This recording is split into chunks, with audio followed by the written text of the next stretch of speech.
as a company, how do you handle a situation like Messi's, where your employee is shopping around? Start us off, RJ. So I think this is kind of a unique question because Messi is an all-time great. So I think anybody that is employing him, it knows that it's a short-term rental with the way that the soccer world works. I think if you have someone on your team that is you're employing that is literally one of the greatest of all time, then you have to understand they're going to explore their options and see how they can create the legacy that they deserve. And I think in this case, it's his right to go out and put himself in the best situation possible.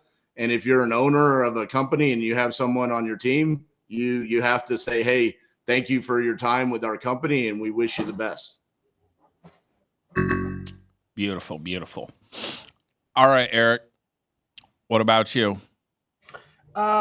Yeah, I'll use this opportunity to touch on something I find a lot in conversations. I think the word loyal, like, why are we asking this question, right? Like, I think some people feel like he's got some type of obligation to remain loyal to his current team. And I feel like oftentimes we use the word loyalty as an excuse to treat people like shit and hope that they never leave us, right? So a lot of people lean on that. Oh, that guy's not loyal. It's like, hold on for a second, man. You've been disrespecting me for a year. I've been talking about how I want to improve. I want to make more money. You as an employer haven't provided those opportunities. And then when I look elsewhere, you hang this, lack of loyalty badge on me. So I think that's one part of the response. The second is, everybody's always recruiting. We talked about A players, right? Everybody's always recruiting A players. And if you're not accepting the fact that they're always shopping around, you should, and treat people differently so they don't want to leave. Please be mindful of the buzzer. Thank you, Eric. It was a good answer, though. I will give you that. All right, Steve. What you got, Steve? I think if someone's publicly, letting other people know I'm a free agent, it's a deal breaker, right? It's a deal killer. Commitment is an important core value for us. It's one of our 5 core values. So if you're publicly shopping and letting people know I'm a free agent, you're cut.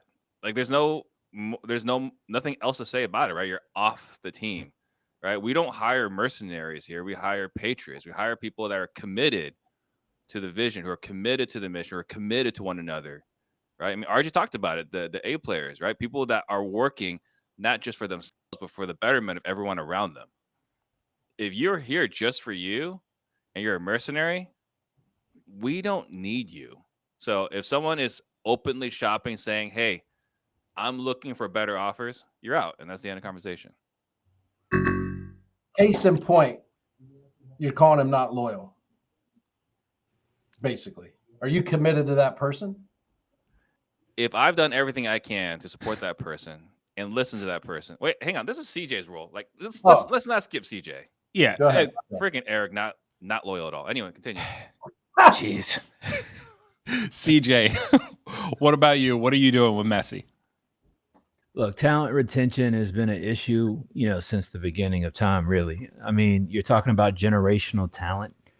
I think the expectation that you can retain them is a mistake in the first place. I think that the organizations that do these things well, whether it's business, whether it's sports, whatever, understand that when talent like this comes across, that they deserve and will seek out whatever the best opportunity is for themselves individually.